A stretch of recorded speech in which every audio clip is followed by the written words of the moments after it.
shadow knows.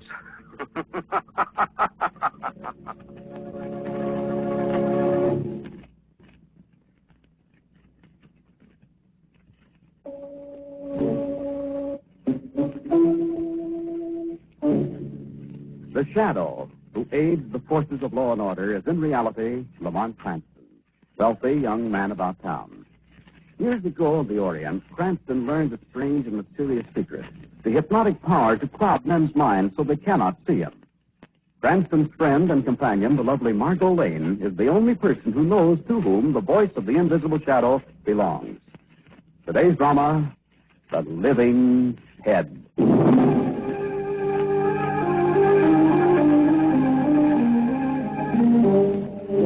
As our story opens, a large black sedan rolls down a back road leading into town. And suddenly, another car swings out and falls in behind the large sedan. In the first car are a man and a woman. What's the matter, honey? My driving make you nervous? Of course not, Colonel. Oh, what's car back there? Oh, well, this isn't a private road, you know. No. But I got the funniest feeling. I think they're following us. Oh, nonsense, honey. That movie we just saw gave you ideas. They just happen to be going our way. Maybe. They're getting closer all the time. They're just trying to pass us, that's all. Here, look out! Oh, they're running me off the road.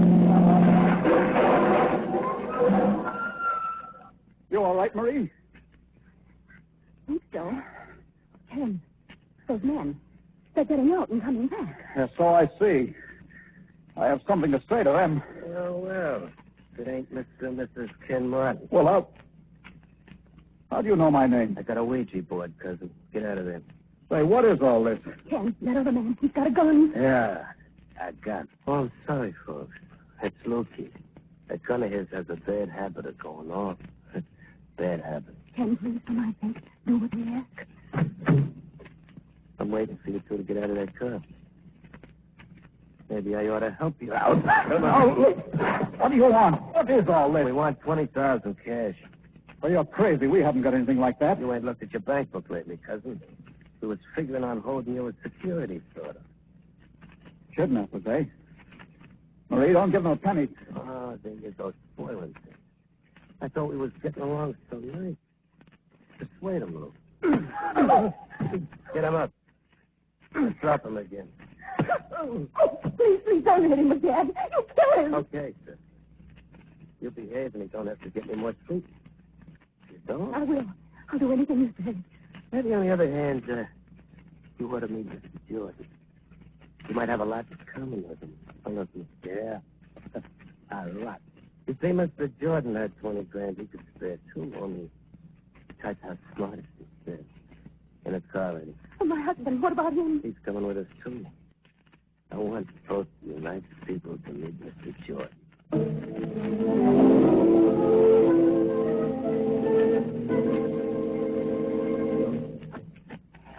Hello, Professor. We got company from Mr. Jordan. Good.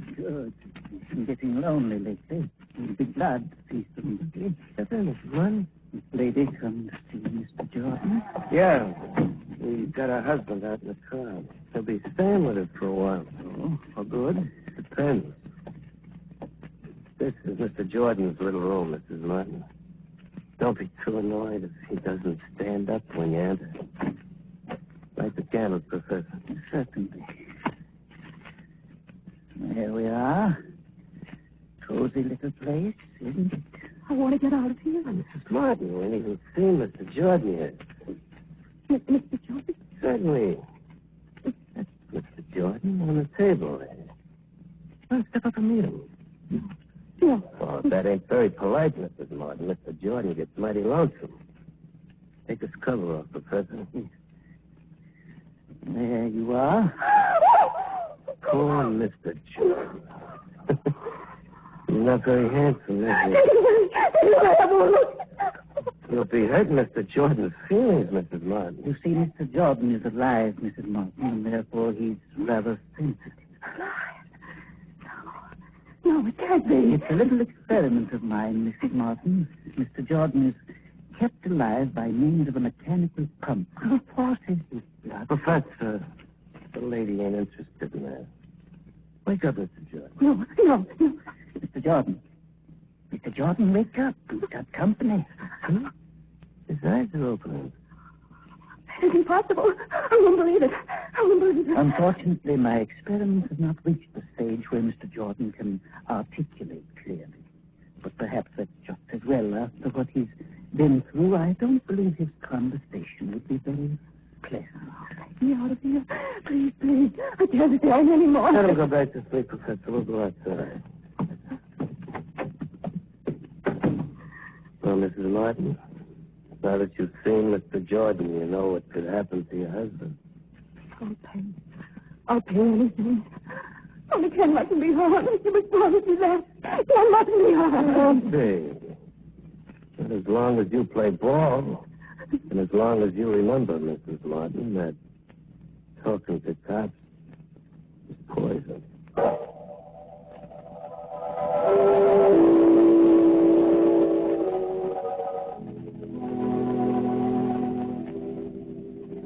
Commissioner Ken Martin is only an acquaintance of ours, but I just wanted you to know if there's any way I can help in breaking up this rotten kidnapping racket, I'll do it.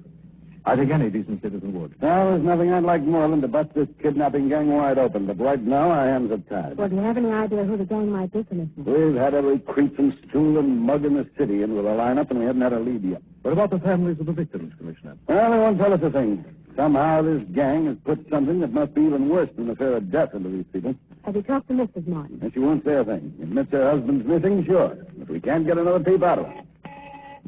Yeah. Lawton? Yeah, I know. Send him in. Here's another example, Cranston. This fellow Lawton was in a car with his partner Marcus when Marcus was murdered. But Lawton won't say a word. Come in, Mr. Lawton. You want to see me again, Commissioner? Yes, Mr. Lawton. We need your help to break up this filthy racket. You saw the man who killed your partner. You must have. You can help free the city from their terror if you'll talk. I'm sorry, Commissioner. I can't help you. But you must, man. We'll give you protection. Could you protect Marcus? Could you protect any of the others? So you're afraid. You'd rather let those rats go scot-free than risk your own eyes. Sorry, Commissioner. I can't help you. That's final, Mr. Lawton? I'm sorry, yes. Okay, that's all. See what I'm up against, Cranston? Yes, I see, Commissioner. This racket has to be smashed if the citizens themselves have to turn over every stone in town and crush what runs out from under it. Yes, but how? How? I don't know. But we'll help any way we can, Commissioner. Any way. Oh, thanks, Lamont. I'll let you know if there's anything you can do. Darling, we ought to be going. Yes, well. Goodbye, Commissioner. Goodbye. I've never seen you so wrought up about a case, Lamont. Not just the case. This whole business of kidnapping, Margot. The vilest crime in the book. Yes, it is. There's only something we could do, though. I think the first thing is to have a talk with Marie Martin. She didn't talk to the police, and she may not talk to us. But she just might give us some kind of a lead.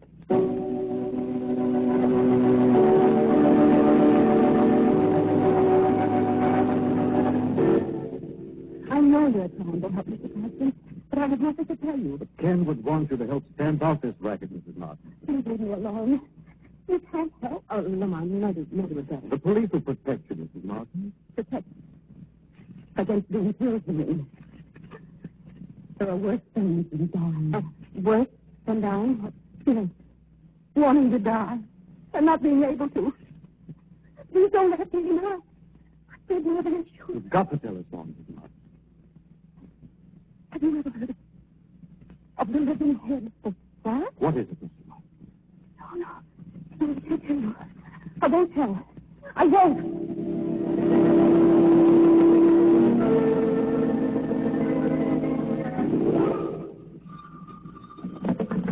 Yeah? This is Lukey, boss. You're supposed to be watching the Martindale's place, Lukey. I am, boss. But something's happened. What's happened? Mrs. Martin had some guy and a dame visit her today. They tried to feed her birdseed. She's saying? Not a jerk. Who's the company? Dame named Margot Lane. Got an apartment at the Dexter Arms. Nice work, Lukey. Now what, boss? You pay a social call on this lane, Lukey. When, boss? Tonight. Meet Jimmy in the back way and be waiting in her apartment when she gets home. When she opens the door, stop. Maybe Maybe we can discourage him from being too nosy.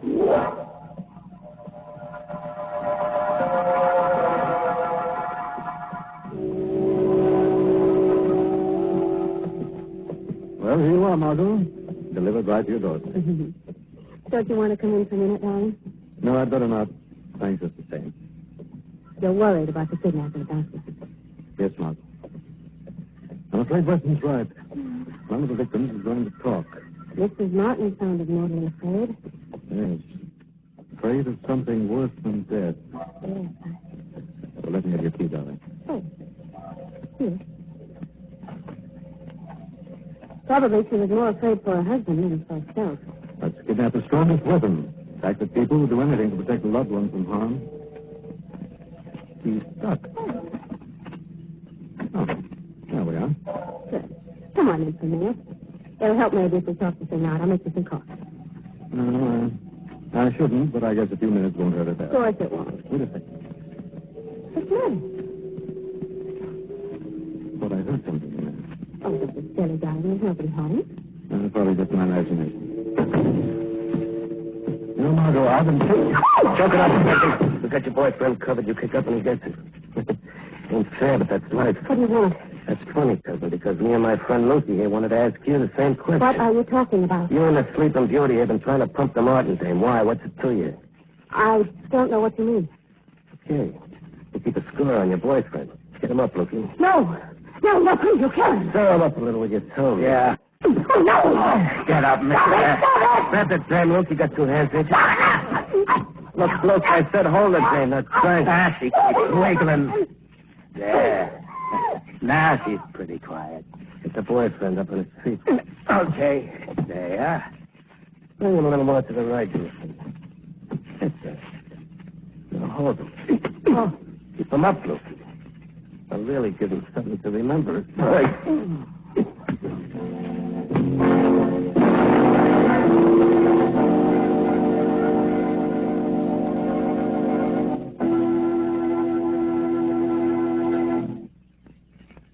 They say that misery loves company, but wouldn't misery a lot rather have some honest-to-goodness relief?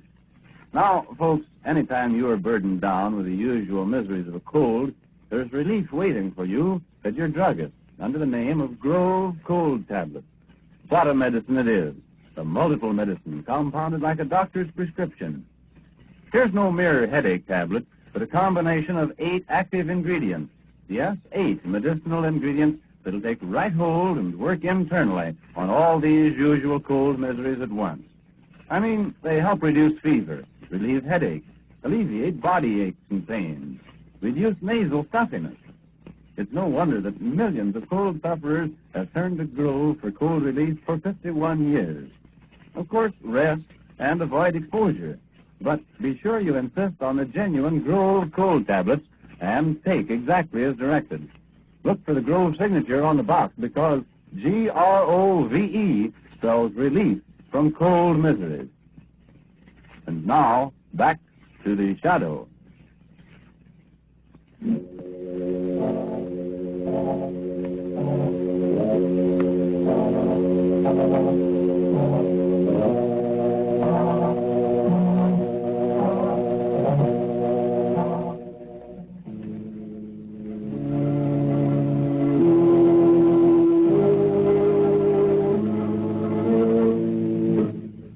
Lamont Cranston and Margot Lane, on the trail of a kidnapping ring, are ambushed by the gangsters in Margot's apartment and are viciously beaten.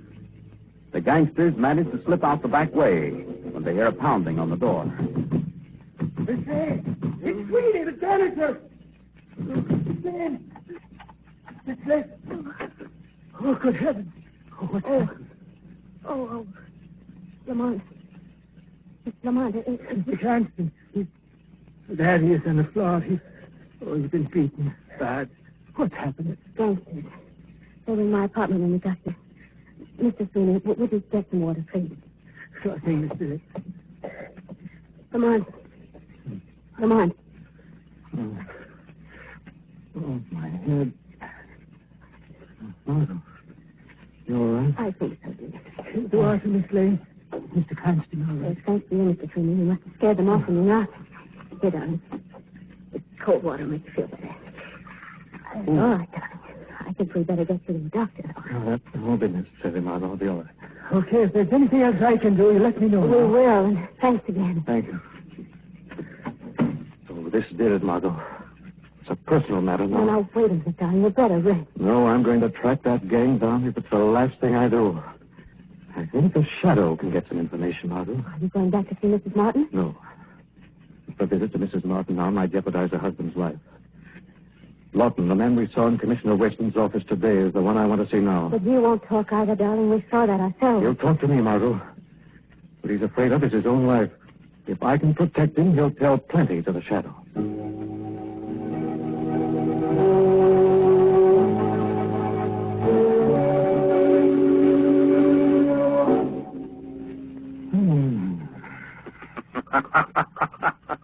Wake up, Mr. Lawton. Who said that? Where's the light? There's no one here. The Shadow is here. I can't see anyone. No man can see the Shadow.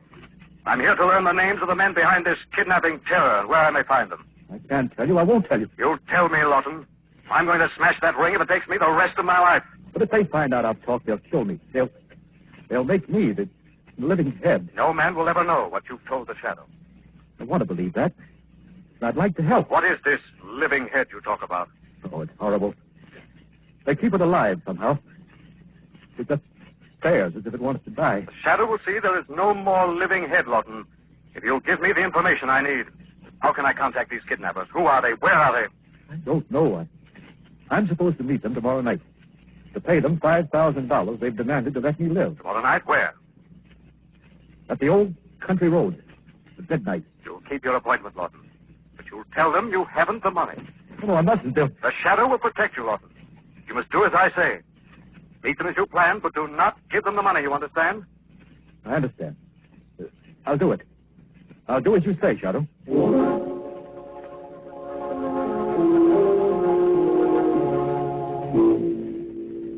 Where were you all afternoon, Lamont? Library mostly, Margot. Then I dropped up to the medical college, talked to Dr. Rossinoff, the famous vivisectionist. And what's going to happen tonight? Lawton's meeting the kidnappers, but he's not going to pay. Darling, what will they do to him? Take him to their hideout, I hope. Won't he be in danger? No, Margot.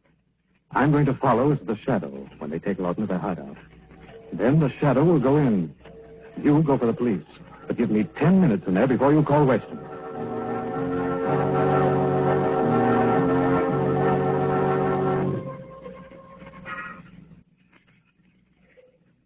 Nearly midnight, boys.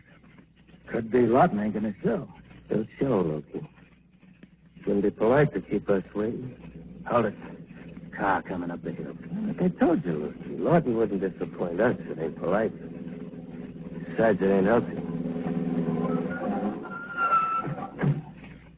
Just about on time, cousin. Oh, yeah, just about. That's good. You got something for me, Lawton? I haven't got the money. Oh.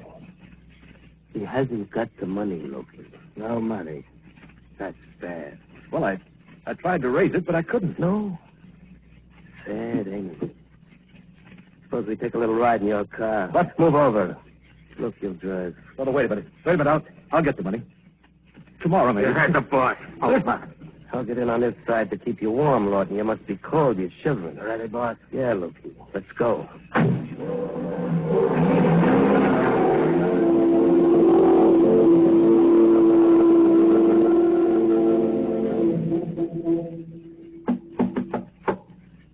Open up, Professor. It's us. Just a minute. Well, what's this? New material, Professor. Here's a boy going to the head of his class. That's pretty good, boy. Get him inside. Let me alone. Take him into Mr. Jordan. He'll be glad to see him. Very well. Mr. Jordan's been awfully restless. Take the cover off, Professor. Very well. There. Oh, let me out of here. Let me out. I can't. Look, I can't. Don't mark up his face, Luke. You will be needing it. Mr. Jordan will be glad to know that. This is Lawton, Mr. Jordan. He's come to relieve you. Tonight you can arrest. You hear that, Mr. Jordan? Poor Mr. Jordan, he's waited so long to die. So long. Let me out of here. Hold them, Loki. I thought I told you to close the door when you came in, Loki. I did, boss. The wind must open. Well, Professor, how do you like the new subject? Good head. It will be interesting to work with. When do we perform the operation? Don't let me go now, Professor. I've got the money. Don't worry, Lawton. They're not going to take your head. Boss, listen to Mr. Jordan. He's talking. What's the idea, Professor? I didn't have anything to do with that, Rocco. Maybe it's time for me to have my revenge on you, Rocco. Shut the head up, Professor. I can't. I'll shut it up. You should know you can't kill the living head, Rocco. Incredible. Incredible. Rocco, I'm getting out of here. Nobody gets out of here, Lukey. Who are you? You're not the head. Who are you? I'm the Shadow. I've come to take vengeance. Put up that gun, Rocco. I'll kill you, Professor. This is a flame. No, Rocco, don't. I said put up that gun, Rocco. What was that? Something knocked the gun out of my hand. Stop it. Let's get out of here. Don't move. Grab that gun on the floor, Lawton. Keep them here till the police arrive. It wouldn't do to have the police find the Shadow here. Whatever it was, it's gone. What are you waiting for, Lukey? Huh? What do you mean? You need a blueprint. You got a rod. Take him. Shut up, you. Don't move your hand any closer to that pocket, Lukey. Take him, I told you. Keep away from that gun, Lukey. Well, you just talked your gunsel into suicide, Rocco. Now, maybe you'd like to try something. All right, take him down, one.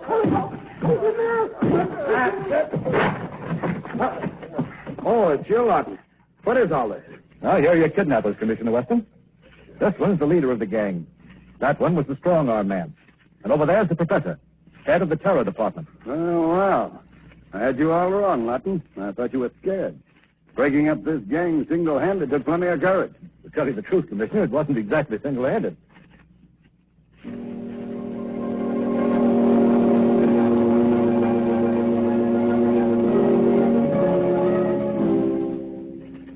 Now that Ken Martin's safe, Margot, and the gang's completely broken up, it looks as if Rocco is going to get a speedy trial. I certainly hope so.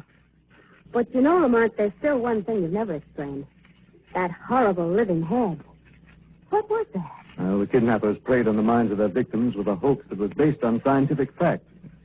They made them believe they'd been able to keep the head of one of their victims alive. How awful. Of course, Russian scientists have been able to keep a dog's head alive. That's when I talked with Dr. Rushinoff, I knew they couldn't do it with a human head. But, darling, they saw it move. They said it was alive. A half-light of the hideout, it did look alive, Margot. But it was actually only a very realistic wax imitation, adroitly manipulated by the man known as the Professor. What a cruel, terrible trick. Well, it's typical of the kind of men who kidnap. The state isn't going to give much clemency to killers like that. When Rocco and his gang do come to trial, Margot, you and I are going to be right in the front row of that courtroom.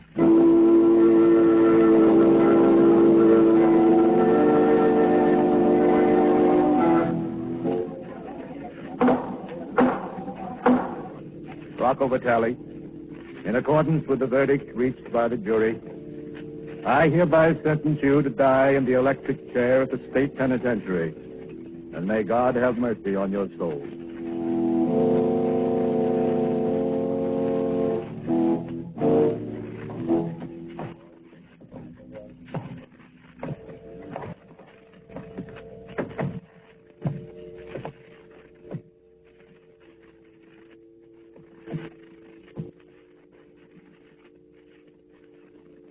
Rocco, my son, do you have anything to say before you die? No, Father. I ain't got nothing to say. Come to your day on the stage.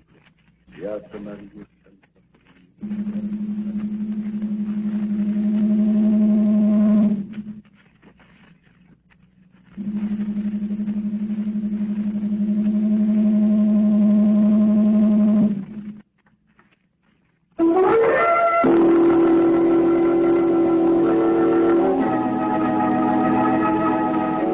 Rocco Vitale was pronounced dead at 12:37 this morning, according to this paper, Margot. And I just hope that every rotten, murdering gangster who even contemplates kidnapping will get the same kind of swift, sure justice.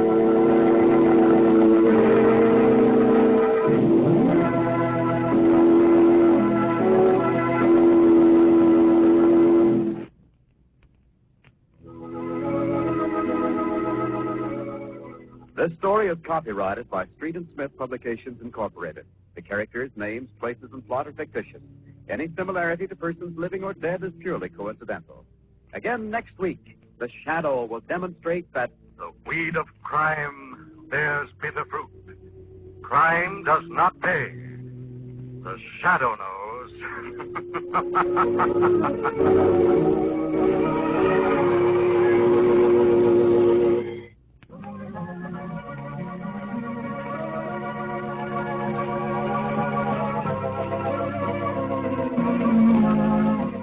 This is the Mutual Broadcasting System.